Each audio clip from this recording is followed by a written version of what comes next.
This video was made possible by Brilliant, a problem-solving website that helps you improve your mental capabilities.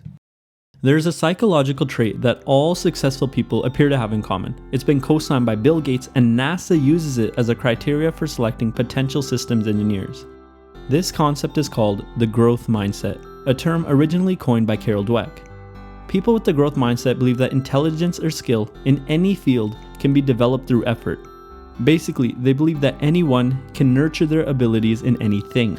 The inverse of the growth mindset is the fixed mindset. People with this one believe that intelligence and skill are innate. It's something that we're born with. We're either born gifted or not. There's no room for change. Basically, they believe intelligence is fixed from birth. In this essay, we'll explore why the growth mindset is the better one and how we can develop it.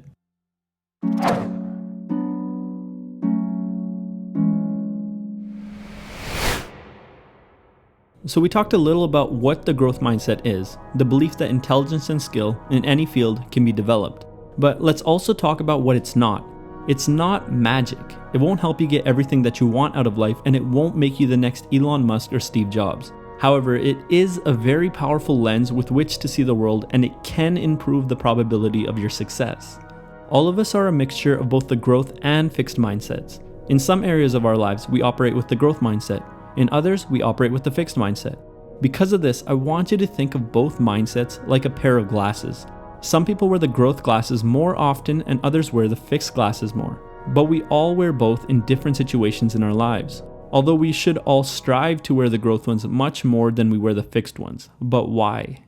Well, a lot of research seems to suggest that people with the growth mindset are more successful than people with the fixed mindset. For example, a study found that students who held a growth mindset were 3 times more likely to score in the top 20% on the test, while students with a fixed mindset were 4 times more likely to score in the bottom 20%. Another study found that when 7th graders participated in a growth mindset program, they were able to avoid a drop in grades which usually occurs in middle school.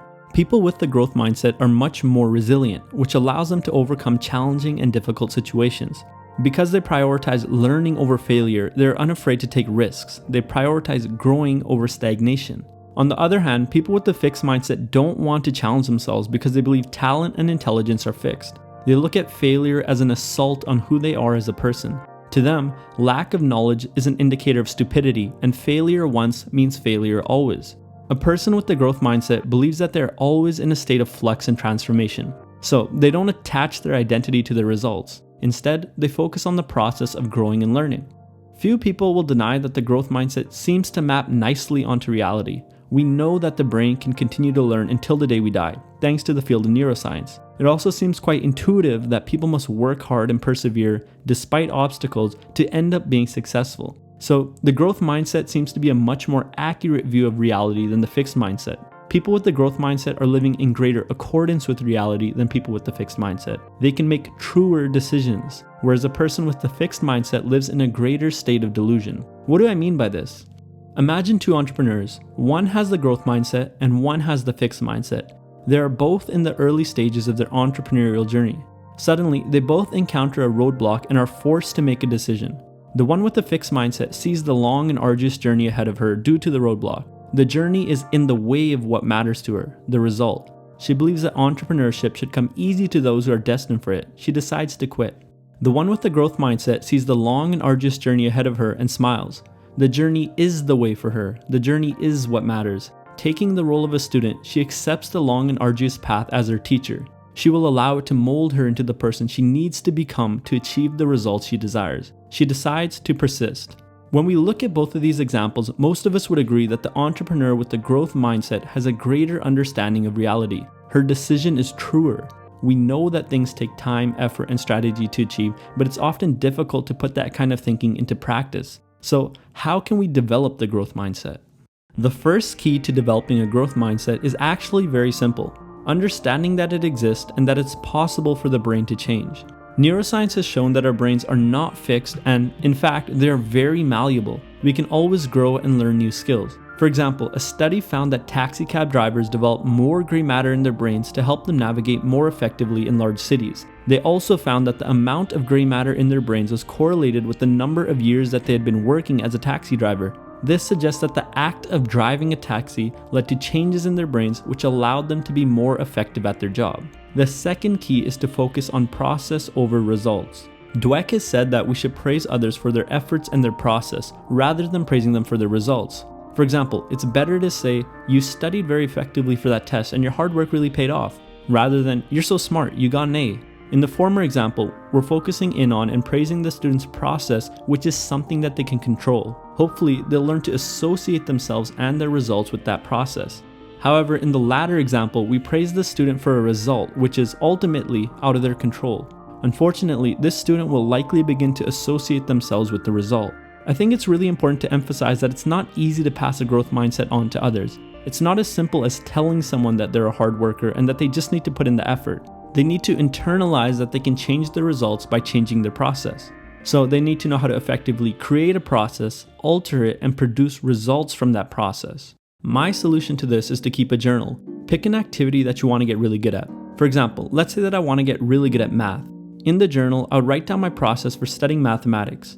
I would list out the steps and put a quantifiable measurement to as many things as I can. For example, my process might look like this: review my notes once a day, do 10 practice problems a day, and meet with my professor for 30 minutes a week. So my process has been solidified and everything has been quantified. Now I need to designate a result that I'm looking for.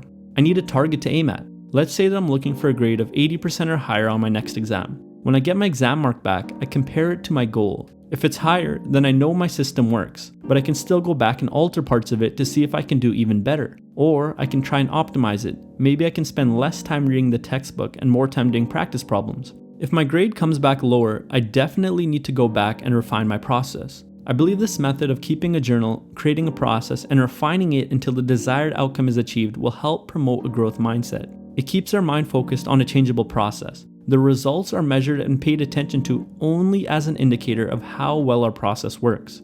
The process either works as intended or it doesn't, but it says nothing of the person. The process is always malleable. It's not that it doesn't work, it just doesn't work yet. I think another good idea is to seek advice from peers and teachers. Look for those in the same position as you or those who have already done what you're trying to do. Ask them about their process and see how yours measures up.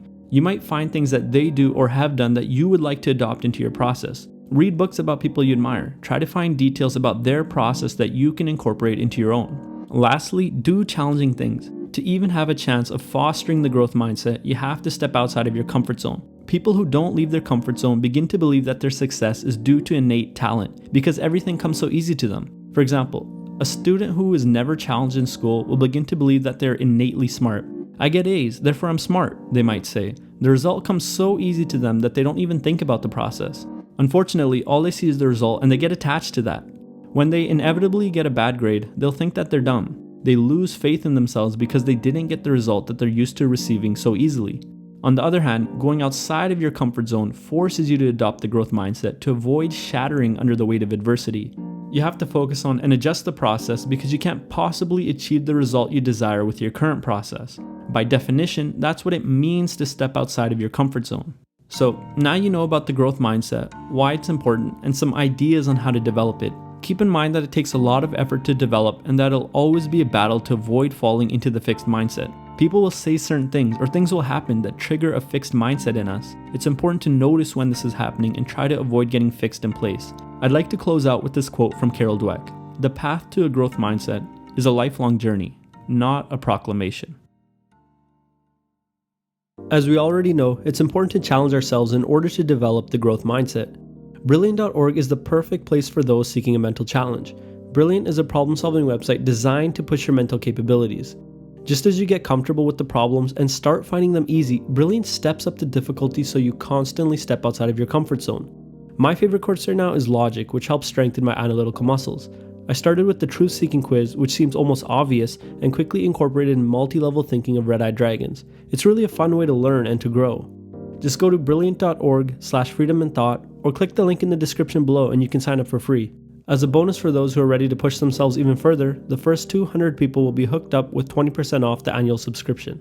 As always, thanks for watching and I'll see you next time.